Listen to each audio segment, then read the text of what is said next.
अस्सलाम वालेकुम, मैं हूं बशारत हुसैन काज़मी और आप देख रहे हैं काज़मी 360।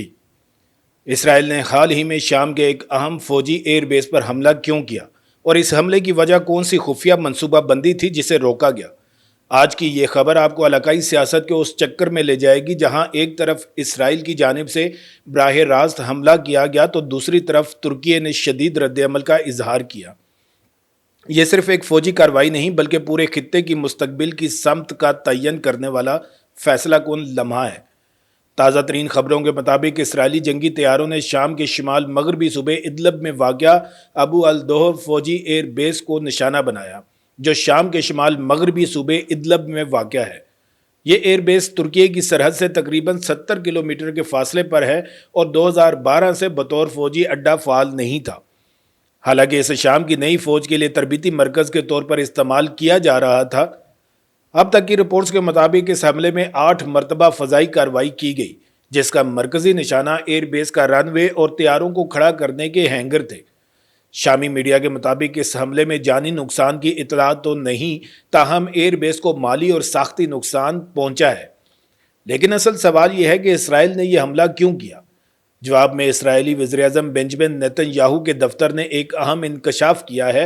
उनका कहना था कि यह हमला इसलिए किया गया क्योंकि शाम तुर्की की फ़ौज को अपनी सरजमीन पर तैनात करने की राह हमवार कर रहा है।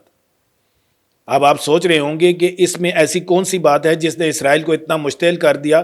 तो दोस्तों, हकीकत यह है कि इसराइल और शाम के दरमियान तवील अरसे से एक गैर एलानिया मुफाहमत थी कि वो सिक्योरिटी मामलात में मौजूदा सूरत हाल को बरकरार रखेंगे।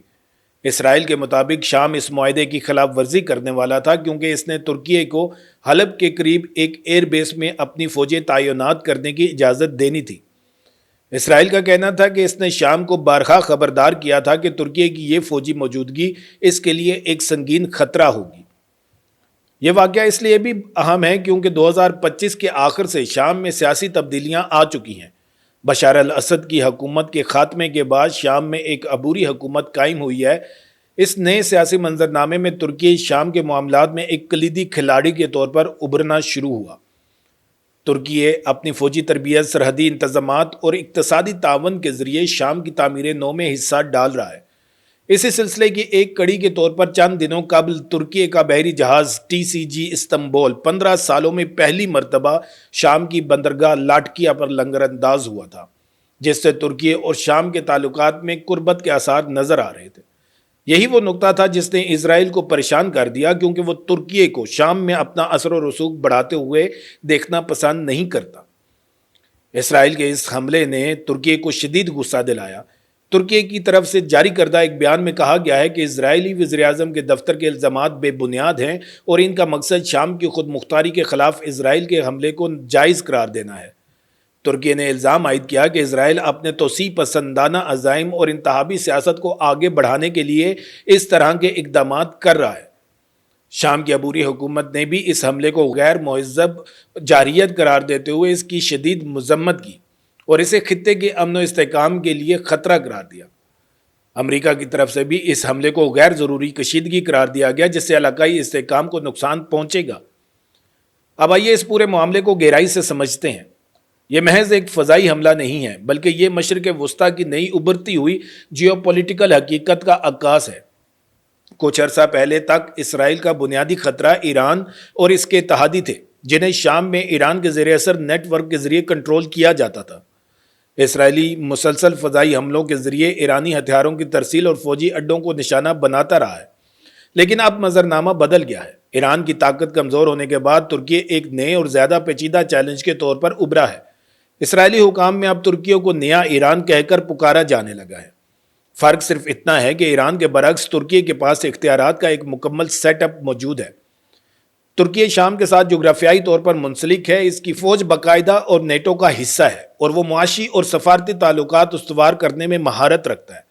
तुर्की का मकसद शाम को एक मजबूत और मुत्तहिदा मरकज़ी हुकूमत के साथ देखना है, जो इसकी सरहदों को महफूज बनाए और इसे अरब दुनिया से जोड़े, जबकि इसराइल शाम को कमज़ोर और बिखरा हुआ देखना चाहता है ताकि वो अपनी फ़ज़ाइया और सिक्योरिटी ऑपरेशंस को बिला रोक टोक जारी रख सके। ये दोनों ताकतें एक दूसरे के साथ इस तरह ख़तरनाक खेल में मसरूफ़ हैं, जहां एक शाम को मजबूत करना चाहता है तो दूसरा इसे कमज़ोर रखना चाहता है। یہ کشیدگی صرف شام تک محدود نہیں۔ ترکی کے صدر اردوان نے حال ہی میں کہا تھا کہ اسرائیل کی جانب سے شام اور لیبنان پر حملے ترکی کے لیے بھی خطرہ ہیں۔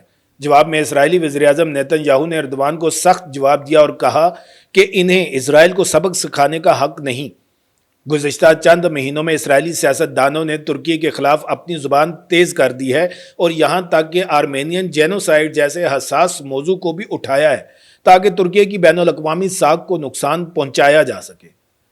حالیہ دنوں میں اسرائیل نے شام کے جنوبی علاقوں پر بھی حملے کیے ہیں جنہیں ترکی نے شام کی خود مختاری کی خلاف ورزی قرار دیا۔ جواب میں اسرائیل نے ترکی کو طعنہ دیا کہ وہ خود شام کے شمالی علاقوں پر قابض ہے اور اسے شام کی خود مختاری کا درس دینے کا کوئی حق نہیں ہے۔ یہ حملہ ترکی کے لیے ایک میسج تھا کہ وہ شام میں ترکی کے بڑھتے ہوئے اثر و رسوخ کو قبول نہیں کرے گا۔ یہ واقعہ ہمیں 2015 کے اس واقعے کی یاد دلاتا ہے جب ترکی نے روسی طیارہ مار گرایا تھا، یا 2018 میں جب اسرائیل نے شام میں ایرانی اڈوں پر حملے کیے تھے۔ ہر بار ایک نیا جغرافیائی سیاسی نقشہ ابھرا ہے اور اب ایک بار پھر ایسا ہی ہو رہا ہے۔ اس پوری صورتحال میں ایک اور اہم پہلو مکہ دفاعی معاہدہ بھی ہے جو سعودی عرب، ترکی اور پاکستان کے درمیان طے پایا ہے۔ اس معاہدے کے تحت تینوں ممالک نے ایک دوسرے کے خلاف کسی بھی حملے کو اپنے خلاف حملہ تصور کرنے کا عہد کیا ہے۔ ترکی اس معاملے کو نیٹو کے آرٹیکل 5 کے برابر قرار دیتا ہے۔ اگر ترکی پر حملہ ہوتا ہے تو اس میں سعودی عرب اور پاکستان بھی براہ راست شامل ہو سکتے ہیں۔ ایسے میں اسرائیل کی جانب سے ترکی کو براہ راست نشانہ بنانے والی کارروائی نہ صرف ترکی بلکہ پوری اسلامی دنیا کے لیے ایک چیلنج ثابت ہو سکتی ہے۔ اگرچہ اس معاہدے کا مقصد ایران کو نہیں بلکہ کسی بھی ممکنہ حملہ آور کو روکنا ہے، لیکن یہ اسرائیل کے لیے ایک انتباہ کے طور پر ضرور سمجھا جا رہا ہے۔ اب سوال یہ ہے کہ آگے کیا ہوگا؟ کیا یہ حملہ اسرائیل اور ترکی کے درمیان براہ راست فوجی تصادم کی راہ ہموار کرے گا یا دونوں طاقتیں سفارتی ذرائع سے معاملات کو ٹھنڈا کرنے کی کوششیں کریں گی؟ اسرائیل نے واضح کر دیا ہے کہ وہ شام میں ترکی کی فوجی موجودگی کو قبول نہیں کرے گا اور اسے اپنی سلامتی کے لیے خطرہ سمجھتا ہے۔ دوسری طرف ترکی نے بھی اپنے موقف پر سختی برقرار رکھتے ہوئے اسرائیل کو جارحیت اور پھیلی ہوئی پالیسی ترک کرنے کا کہا ہے۔ یہ ایک ایسا چیلنج ہے جس میں دونوں اطراف اپنے مفادات کے لیے ڈٹے ہوئے ہیں اور کوئی بھی آسانی سے پیچھے ہٹنے کو تیار نہیں۔